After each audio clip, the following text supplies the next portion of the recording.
it's been it's been an interesting time getting here, guys, but I think we're actually going live now.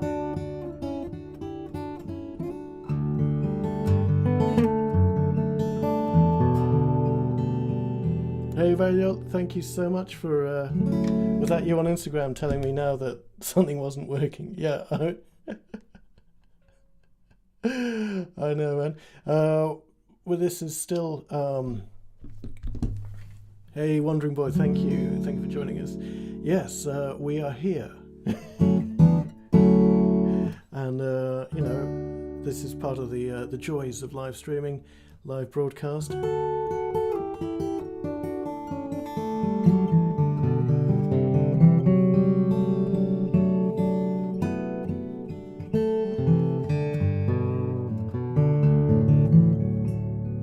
Hello Dan, hello James, lovely to see you here, and Johan, hello. So I thought I'd start off with a little bit of music, and cheers everybody.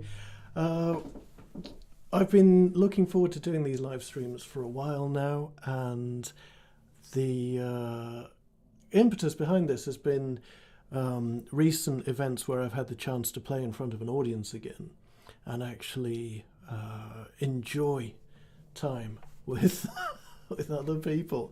And so I thought, well, what I could do is do a bit of practice, answer some questions, and just hang out online as well. So I have put together a bit of a practice regime for the next few weeks, and I can share that with you as we go along, and I can sort of share my thoughts as I'm, you know, going through this process, because it's a kind of behind the scenes thing that I don't think a lot of people I know for a fact that a lot of people don't really know what you go through when you're doing this sort of stuff. So first off, I thought I'd play Highlab for you and get as far as I possibly can. I hope the sound's okay. I'm just using one mic, and it's covering everything. You're only receiving the left channel, Dan. That's probably because I'm only sending out on, let's have a look. Audio settings. This should just be a stereo, a mono capture. Interesting. Well, that's something that I'll look at for next time. I certainly haven't done any clever panning things. So let's see, audio.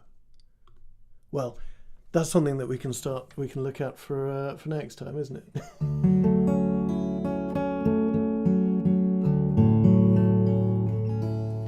Right, so Highlab. This is a challenging piece of music, despite the fact that there's not a lot going on in it. First of all, we're playing in C major in Dadgad, which if you've spent any time in Dadgad, you'll know that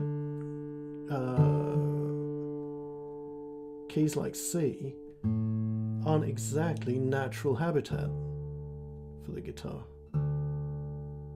You certainly don't get the same amount of incredible sympathetic resonance that you do in D, for instance, or things like G, B minor. So we're left with perhaps a little less open string action than we'd normally have, and that's part of the joy of it. Well, for this next record, I've been writing wherever possible away from the guitar. I've been just sort of hearing melodies and capturing them by singing them into my phone or whatever. And the only real stipulation I put on myself is to ensure that the way that I write the piece of music onto the guitar, it comes in as close as I can to the original key that it arrived to me in. So when I was singing the first part of Highlab, and I won't inflict that on you, but when the melody first came to me, turns out it was in C major. I'll just let my guitar acclimatise a little bit as we here we go, as we go into C major. Right, so I'll play this for you first. It's a nice gentle one, and we'll see what happens after that. I've got some questions here on Instagram. Please excuse me just looking at my phone, but that's where they're hiding. And I've got more comments up here. Please do, guys, feel free to chip in with any questions that you have, comments, anything like that. I thought we'd do this for about 3/4 of an hour, just hanging out. If anybody needs to go and have something to eat, or or is wildly inspired and needs to play some music, that's fine too. It's just an opportunity to spend some time together. So let's check this. Yeah, Highlab. Here we go.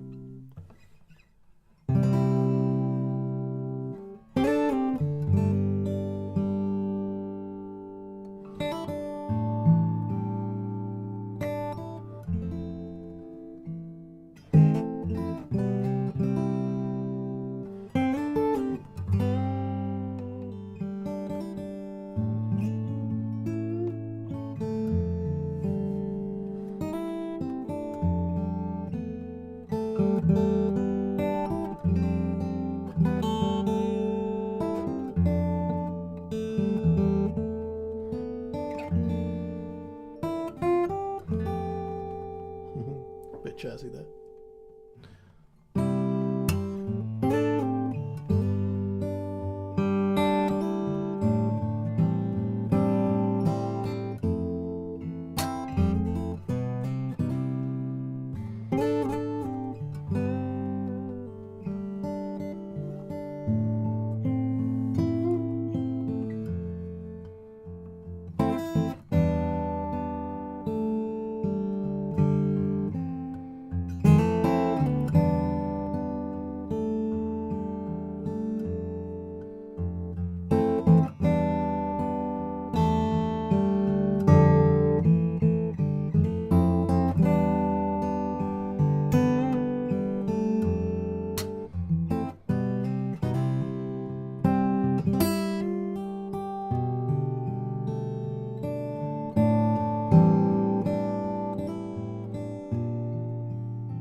So there's a bit of Highlab. It is a challenging piece, even though it is quite slow. Let me just catch up with everybody dialing in here. Hello. It's really good to see you. Easton, hey man, how are you? Roma, C-Mac, Andrew, yes. Dan, Bryce, Adam, fantastic. Well, this is a good question. Ivilo, what is the hardest tune you've ever played? Oh, wow. Well, I can give it a go. Give it a go for you right now. Hello, Mark and Jim and Phil and Michael as well. Thank you so much for joining us. For me, a piece of music becomes challenging when you start looking at the emotional content. It's less about the technical side of things. For me, those two sometimes conflicting parts of the playing experience are you can't separate them. So one of my most challenging pieces is Rialto, with that first A, or rather those first A's, because what I'm relying on here with Rialto, and this isn't something that I've spoken about actually, this is a good time to bring it up. What you're hearing here is not just one A. What you're hearing is me playing here at the 2nd fret 3rd string, which is an A, but you're also hearing the sympathetic resonance that comes out of the 2nd string and the 5th string together. So it's quite remarkable sometimes if you're tuned in DADGAD and you hit a great big rest stroke here on the 2nd fret. Maybe not that big.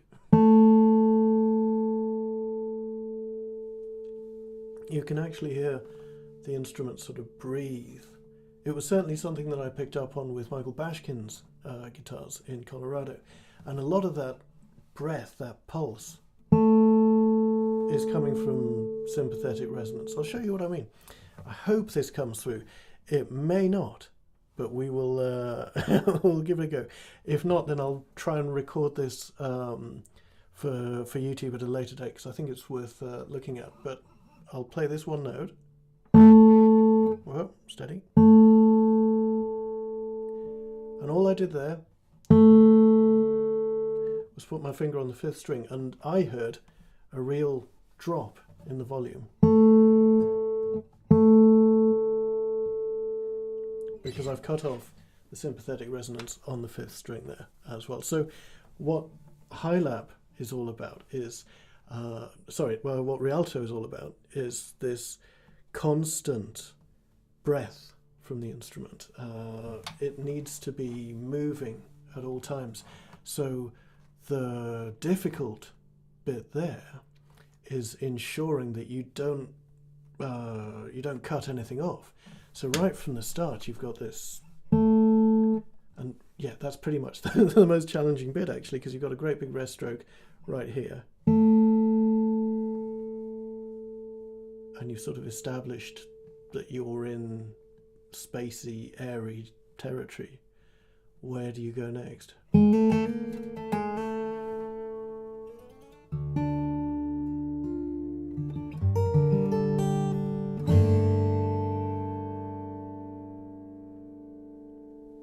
So that needs to sound like a piano with the sustain pedal down, that you've just sort of brushed the strings. And then you need to get this to this next chord without killing what you just created.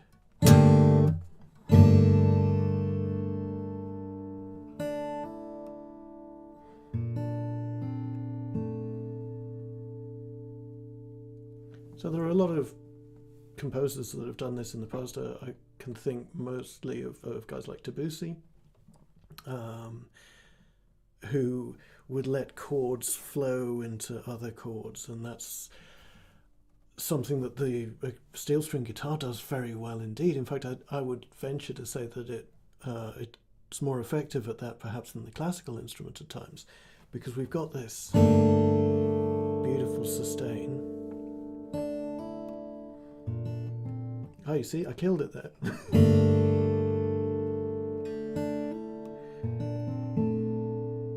And that that for me is a real sort of breathe in and oh god, I hope this works moment.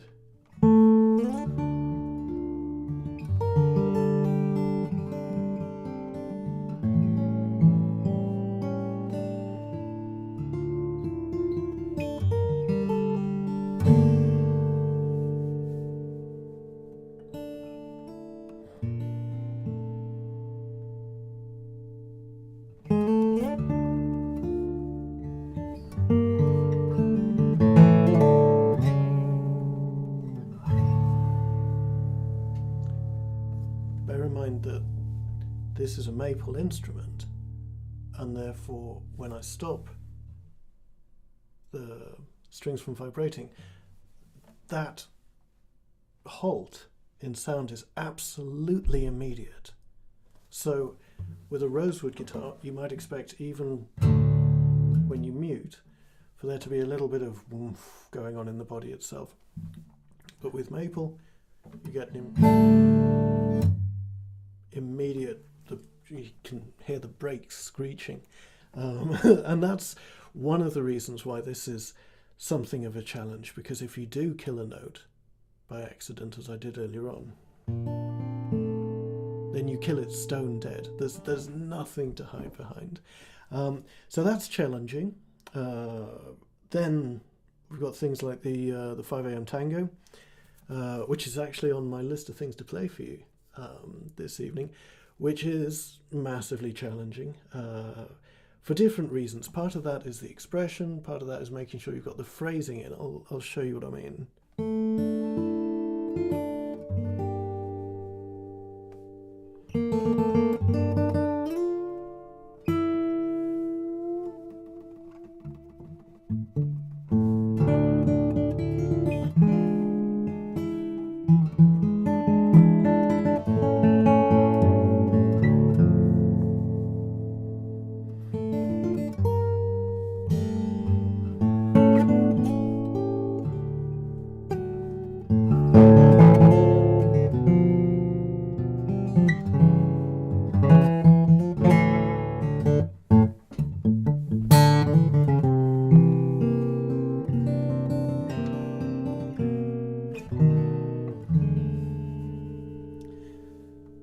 What's happening there is a load of very different textures. So I'm pulling out the great big fat treble sounds, and that's a combination of, first of all, having very short to no nails at all. I do use nails at times, but this is very much the tip of the finger. Do I want it to sound like a nylon string? Not quite, but it's a fatter steel string sound than I normally use. And also, my right hand is pretty much up here by the end of the fretboard.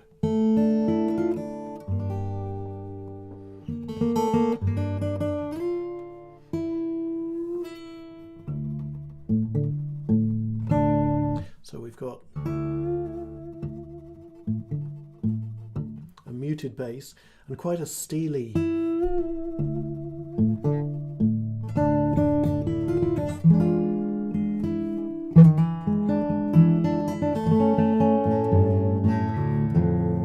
all that stuff up there.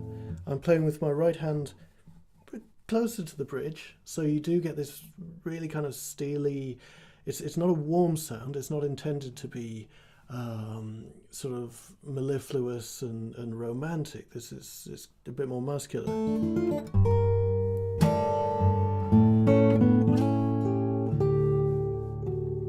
Until you get to that note right there, because you've gone,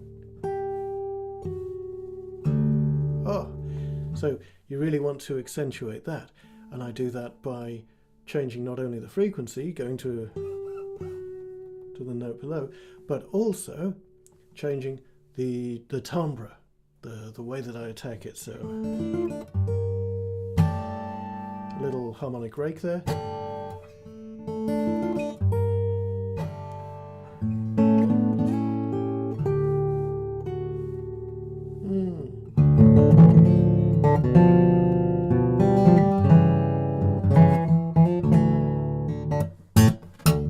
And a couple of little pulls as well in the bass, because why not? Let me just catch up with some of this. Jorge de Argentina, bienvenido. Thank you very much for joining us. I'm a happy man today after the Gibson J35 that didn't suffer the laws of diminishing returns. Oh, well, now that's good to know. Yeah, C major in Dadgad. I'm afraid so, Easton. Yeah, I'm afraid so. Adam, hello. Hello. How are you doing, man? We go. Oh, Easton, that's very kind of you. Jim, I like playing Masaki Kishibe Dandelion. Oh, fantastic. Yeah. There are some incredible. Kishibe is Japanese, and there are some incredible Japanese players out there. Manuel, thank you. Good evening to you as well. Stevenson family, the entire Stevenson family. Yeah, of course I can. When I do a bit more playing, I'll nudge the camera and you can see exactly what's going on along the entirety of the fretboard. Maybe I should get one of those neck up things.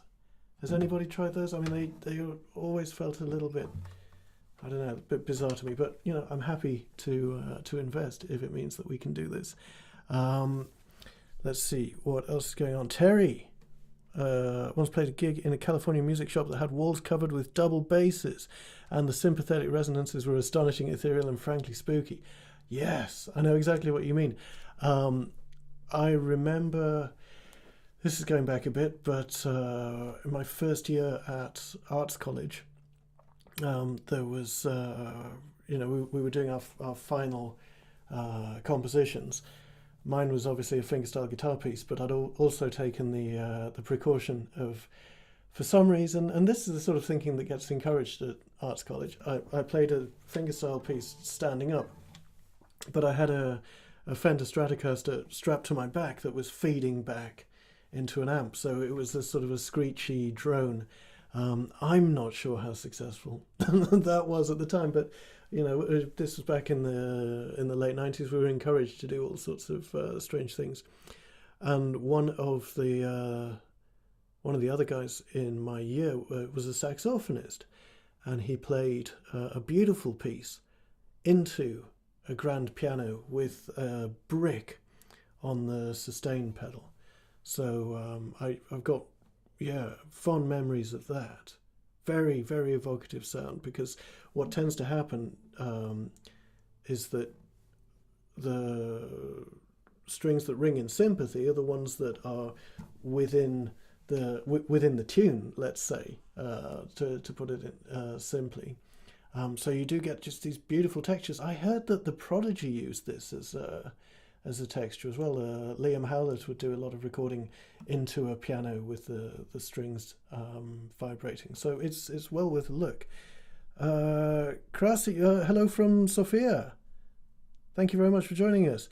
Mr. Trewsby, thank you very much indeed. Thank you. Bedouin Buddha, hi, I'm playing a Martin D45S. Oh, very nice. So I'm a little out of the ballpark, but I love the sound of my axe. Well, dude, there is nothing wrong with a Martin guitar, I mean, at all. And quite frankly, if you have a guitar, then love it. It doesn't really matter who made it, what it's made of, if it's your instrument. So that's what that's about as far as I'm concerned. The DS models, the 12 fret dreadnoughts, you will find a lot of fans of that sort of thing right here on my channel. So welcome. Let me just attend to a couple of my questions here on Instagram. This is from Scuderi Guitars. Have you ever considered trying to build a guitar yourself?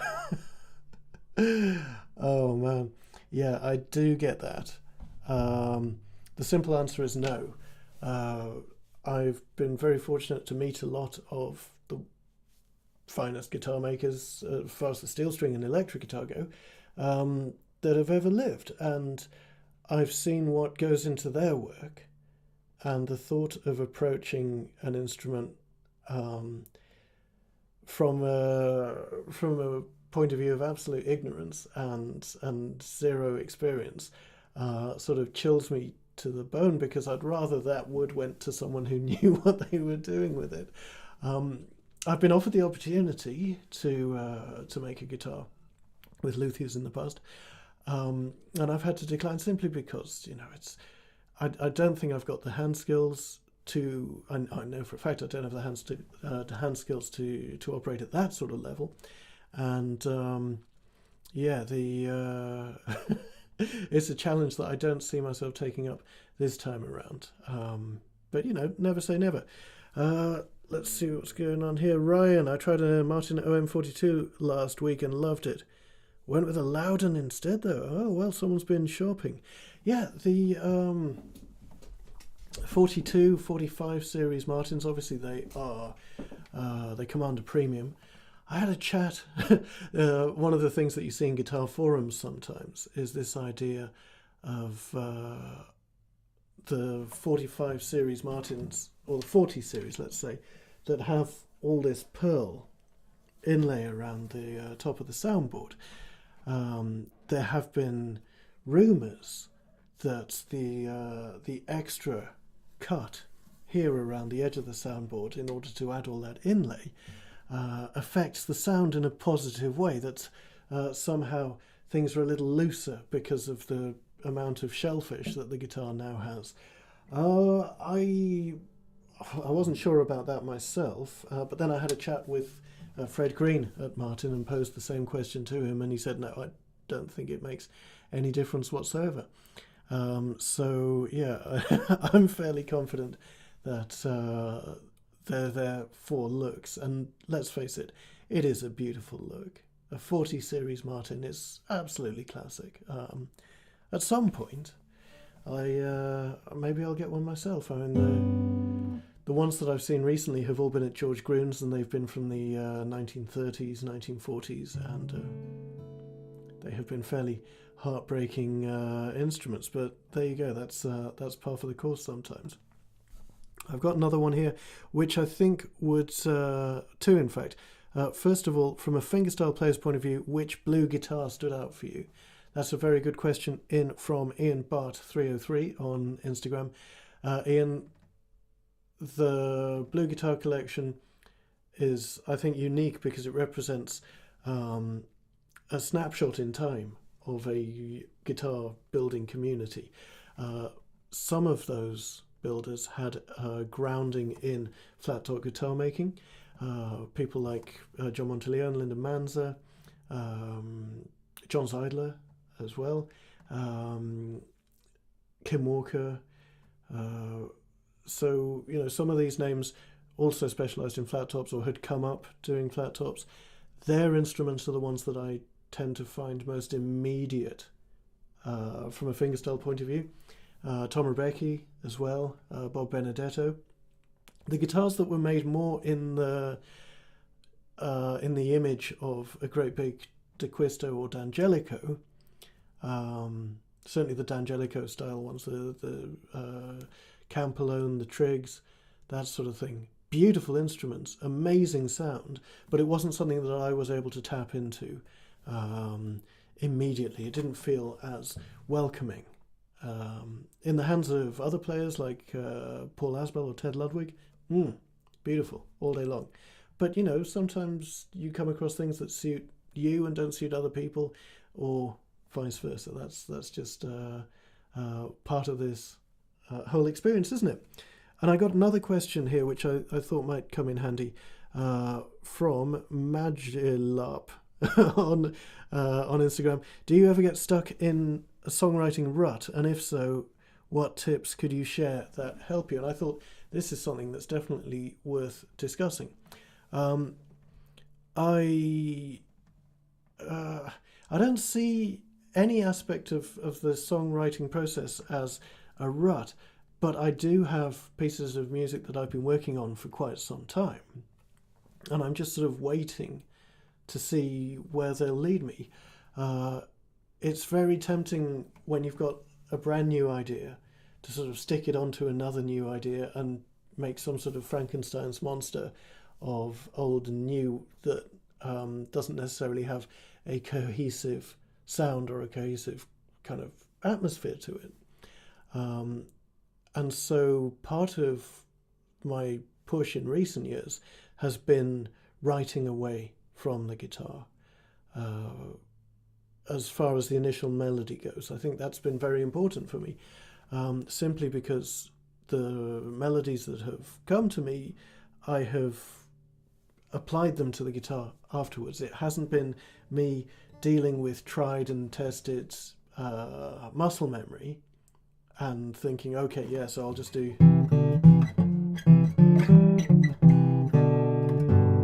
that works. I know that works. I've played it before.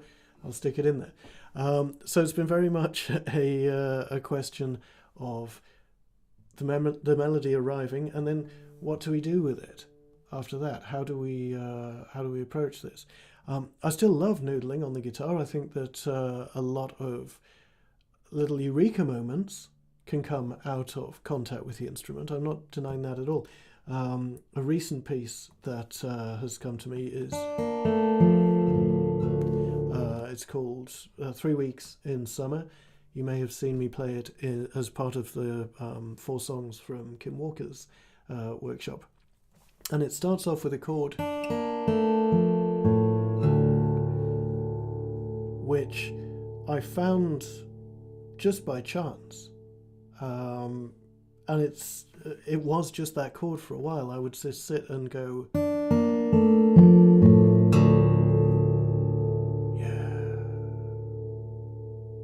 because it's pretty imposing. It's pretty definitive. You're going from D to D with quite a lot of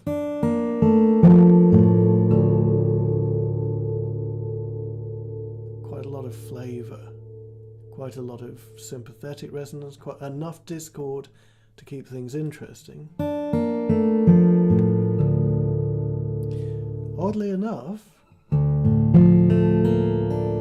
it's nowhere near as interesting that way around, is it?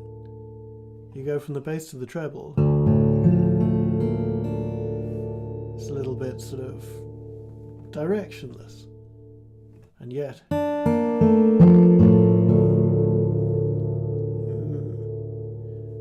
so I played with that for, as I say, about a month or so, just this chord, and enjoying that.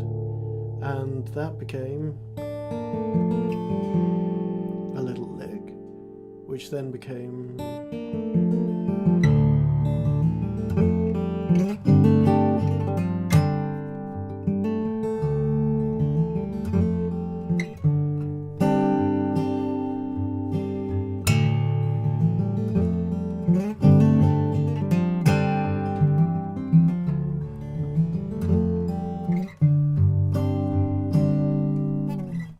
so I guess it's a question of being open and allowing things to happen. Some people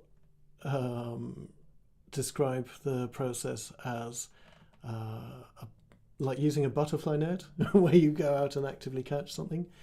Some people describe it as using a lightning rod, where you sort of stand there and you get hit by lightning. I tend to think of it in terms of a fishing rod, because you can catch things, but you can also get hit by lightning as well, sometimes at the same time. And yeah, that definitely works for me. What have we got here? Wandering Boy, Danny Contop. Oh man, Danny makes great guitars. Yes, I love his work. I was just looking at a video that he did with I want to say Anthony Wilson on his Instagram feed. Yeah, he's been coming up with some beautiful videos recently, and of course when you got players like that involved, then it's going to be pretty special, isn't it? I have a question here. What's your favourite tea? Of course, who else?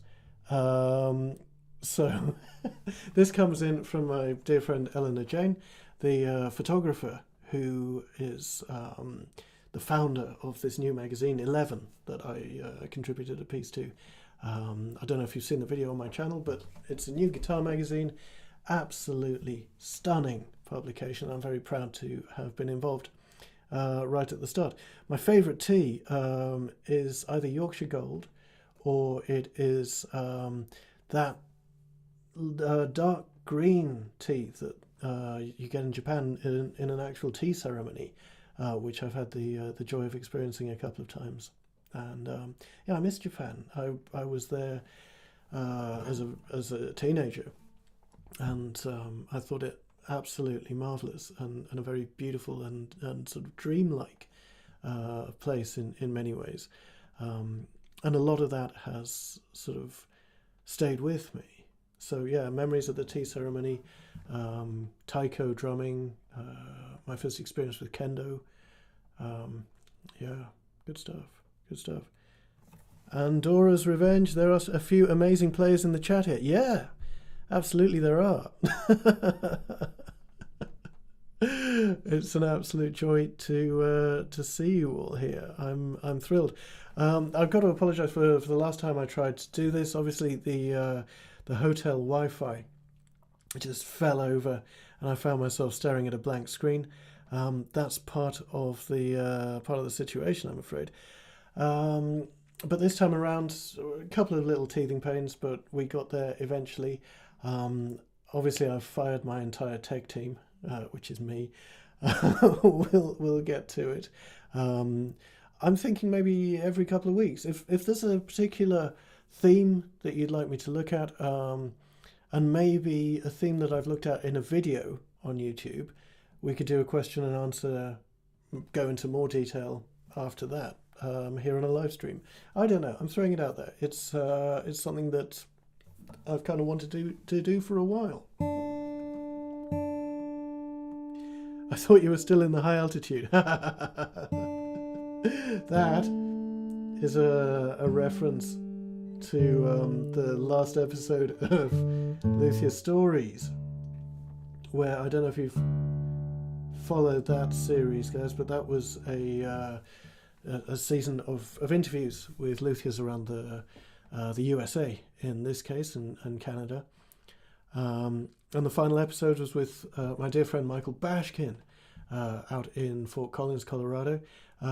You'll see that I've written Fort Collins with a G. That's entirely intentional. Obviously, it's a guitar-based pun. Anyway, so Mike's out in Fort Collins, and he's got a friend who emailed me as well. Thank you very, very much for that time in the cabin. It was wonderful. So we went up to this incredible, beautiful wood cabin, high in the Rocky Mountains, high being the operative word, because I started to suffer the preliminary symptoms of altitude sickness, despite being born in the Andes, but I've lived at an altitude of about 3.5 feet maximum for the past 30 years or so. So it's no real surprise that being up as high as we were, I think we were 8,900 feet, so that's 8,900 feet. It's a decent altitude, and I was starting to feel really quite weird. I was getting a little bit of tunnel vision, a little bit of starting to make mistakes in places where I wouldn't normally, as opposed to places where I normally do. And just generally not really understanding what was going on. It felt like there was a disconnect between my brain and my body. The more often the better. Hot topic live chats. Yeah, well, I will do that. Okay, you've convinced me. I will next time. I'll make sure that there's a stereo mic thing going on here. I understand that I'm only coming out in one channel, which I haven't even set my output to stereo, so I don't know quite what's going on there. I'll take a look. We'll sort it out by next time. Adam says even higher. I think Michael B said it was 9,800. Yeah, it was intense, Adam. It was intense. You could see it. You can see it in my face. I had no idea what was going on. I was like some sort of lab rat held at high altitude. Hello, Bertrand. How lovely to see you. Right, so I'm going to play Between Streets, which I guess can be our... it's a good one to say goodnight with, and it is one of my favourite pieces at the moment, simply because you get the opportunity to just sort of bend things around a little bit and explore. So why don't we say that when I do this, every live stream, the theme music on our way out is Between Streets. So here we go. First of all, we're in D, in Dadgad, which obviously makes a lot more sense than C major.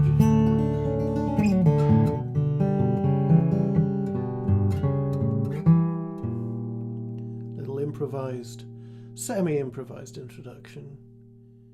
I found another little bit recently, actually, was quite nice.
All right. Well, this has been a lot of fun. Thank you very much indeed for joining me. You'll get details of the next one in my newsletter across Instagram. Yeah, thank you. Thank you very much indeed. I look forward to seeing you again very soon.